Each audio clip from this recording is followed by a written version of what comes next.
Hey, I'm Nick. We're back at Localis. It's been a couple of days and Chef says he's got a killer tasting menu to go along with the cocktails. So let's go try it.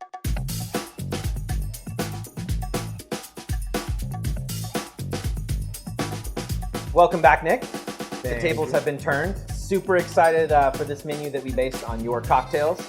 I love the idea of interacting in this way. This was something that I couldn't prep for. It just had to be all in the menu right there, and it was really fun to do this menu. I can't wait for you to taste these flavors. Oh, I can't wait. So your first drink, Tsunamono. The second I had it, I kind of formulated that dish right away. So we start off with some beautiful cured hamachi. To bring in a really deep umami, we have a nori aioli, as well as a mixture of green strawberries and kazami wasabi. We top it off with some beautiful puffed rice, tossed with a little bit of furikake, and then finish it off with some really bright kombu pickled strawberries. The last little finish there is going to be some sesame powder. Thank you, Chef. You're very welcome.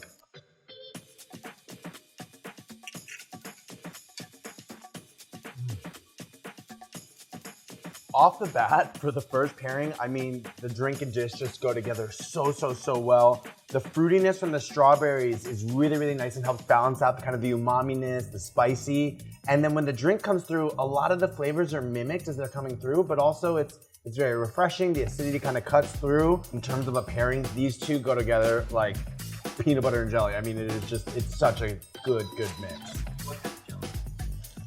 I'm just standard I'm a standard grape jelly kind of guy. Yeah. So for the next dish, we're basing it on the green curry and kiwi drink that you made out of the sorbet that we make here. I was dying for more spice. You didn't want to give it to me, so I put it in the dish. So I made a beautiful egg pasta pappardelle. It's very thin, so that it kind of mimics the noodles you would get almost like a drunken noodles. Cooked in a little bit of red curry butter. On top of that is like kind of a take on larb. We're using Emi Ranch lamb, some fresh English peas, which are beautiful season right now, all cooked down in lemongrass, kaffir lime, and lime juice, and ginger, and all the beautiful things. We top it off with some crispy shallots to kind of mimic that fried garlic that you get in Thailand all over the place. So we have some fennel, micro cilantro. Then we get to just a little bit of egg puree. So we take the yolks of the eggs, and we incorporate a little fish sauce and some other ingredients in there to really get this richness that we wanted with the pasta and to accent the drink. Thank you, Chef. I never know how to go about certain pasta dishes. I'm gonna be messy and I don't really care. The drunken noodles idea here, playing off of that style of noodles was absolutely awesome. The really cool thing about the drink pairing and the way it works is with the richness and kind of those flavors lingering on the tongue, that kiwi coming forward in the drink totally wipes that away, but then afterwards you get those green curry spices and they just, again, are playing together super well. The fun thing about dishes like this is every bite is slightly different. So I'm getting a little fennel on some, a little more of the cilantro on others. I think we're 2 for 2 so far with these pairings, man. I don't think we would expect any less from ourselves. So, it's gonna have to happen, So when I got this cocktail, I think you were thinking dessert. And in my mind, the second that hit my palate, I was thinking big savory. And when I was trying to create the dish, at first I thought I was tasting Cab Franc and Merlot and more of the right bank stuff. And then as I really started tasting through, I started realizing that I felt like it was more of a very ripe Margaux. And when I think of very ripe Margaux, I think of, the balance of the fruit and acidity and all these beautiful things. And I got really kind of sucked into barbecue. And that kind of became the focus of the dish. King salmon is just now in season, so we got some beautiful Monterey Bay salmon. We decided to take the skin off and crisp it up as a chip to add some texture. New potatoes are coming in right now, so we have beautiful potato pave. We did a barbecue soubise, which is like a stewed onion and cream sauce, but then we incorporated in this beautiful barbecue flavor into that. And then we finish off with some porcini and morel mushroom salad. So we serve it warm, so it's kind of like a saute, but we don't break them down. So they're kind of just warmed with a little bit of Meyer lemon and garlic and those beautiful things. I was really stoked when this dish kind of came to fruition. Oh my God, that crispy skin on top. Get out of here. I think this is the dish I was most excited about.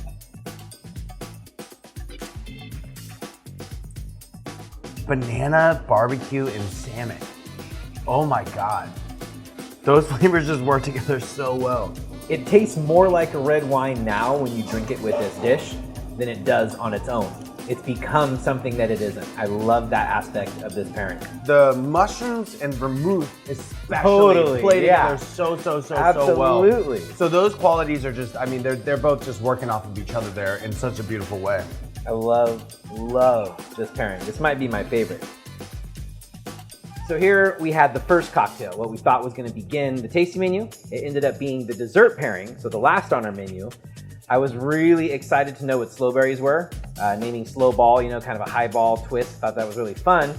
When I did some researching and when I tasted the drink was a red fruit heavy with a little bit of that darker, richer blue fruit. So I decided, since it was the perfect time with cherries that literally just came in the week of this menu starting, to take it in a cherry level. Blueberries from the same exact farmer. So there was my red and my blue. Start off on the bottom with a beautiful compote. We do a little bit of vanilla in here on purpose to kind of like play with those flavors that I found in the cocktail. Then on top of that is a nice brown butter pie crust. So this is like kind of what you'd get, the best part of the top where it's so crispy and beautiful. Then we add some cherry gastrique for some nice bright acidity. We get some crystallized blueberries.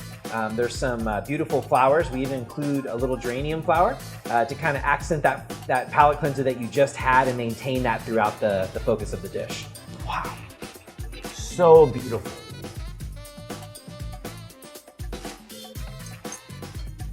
Oh my God. You know when you taste something and it's special right away. That cocktail and this were literally tailored like a suit. With the berries up front, the pastry, the vanilla on the back end, it's structured the same way as the cocktail. It's kind of, this is one of those ones where the cocktail starts and the dish ends. I mean, they're just flowing together seamlessly. To be honest, this whole experience blew my expectations out of the water. I've done some tastings before and it's always a fun process. I love working with chefs, but the way I saw your brain work in this, the dishes that you came up with, and some of the pairings that we were able to create together, this has got me so excited and so much enthusiasm just to go back out there and hopefully do this again and again and again. And this was really interesting and fun, and I think that it was the perfect time amongst all of this insanity right now to do something like this, because it definitely made me forget about what's out there and concentrate about what we were doing here. I also think that the pairings to a guest, they're gonna feel that same thing and they get to forget about everything and enjoy themselves and immerse themselves in an experience.